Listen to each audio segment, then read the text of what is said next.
বাংলাদেশের বিভিন্ন প্রত্যন্ত অঞ্চল জেলা থেকে লক্ষ লক্ষ মানুষ ঢাকার দিকে ছুটে আসছেন শুধু প্রিয় নেতাকে এক নজর দেখার জন্য।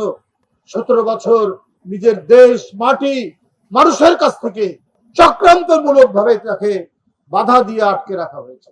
আজ তিনি আসছেন শুধু এক নজর দেখার জন্য। আজকে মানুষ সমাগম হচ্ছে ঢাকা শহরে।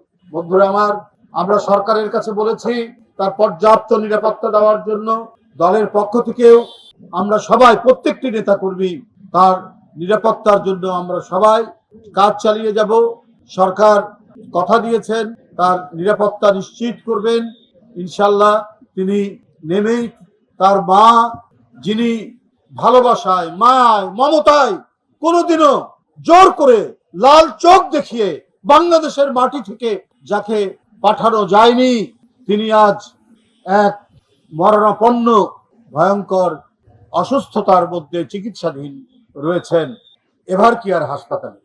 উপস্থিত নেতৃবৃন্দ, আজকে সারা জাতি নেত্রীর জন্য আল্লাহর কাছে দোয়া করেছেন, তার সুস্বাস্থ্যের জন্য আল্লাহর কাছে দোয়া করেছেন, তার দীর্ঘায়ুর জন্য আল্লাহর কাছে দোয়া করছেন।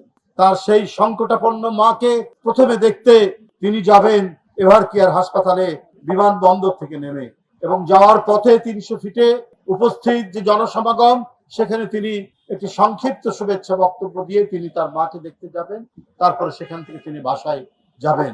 আমি সবার কাছে আহ্বান রাখবো, 25শে ডিসেম্বরের এই যে আমাদের ভারপ্রাপ্ত চেয়ারম্যানের আগমন এবং তাকে শুভেচ্ছা জানানোর জন্য মানুষের ঢল, এই ঢল যেন সামুদ্রিক ঢল পরিণত হবে। কিন্তু সবাইকে শান্তিপূর্ণভাবে থাকতে হবে, রাস্তার দুই ধারে দাঁড়িয়ে তাকে অভিনন্দন জানাতে হবে, শুভেচ্ছা জানাতে হবে। কেউ কোনো বিশৃঙ্খলা করবেন না, রাস্তার মধ্যে যেন কোনো ধরনের ইয়ে না হয়। বাসায় যাওয়া পর্যন্ত উনি তার মা দেশনেত্রী বেগম খালেদা জিয়াকে দেখে বাসায় যাওয়া পর্যন্ত আপনারা রাস্তার দুই ধারে উপস্থিত থাকবেন, তার আগে সেখান থেকে যাবেন না।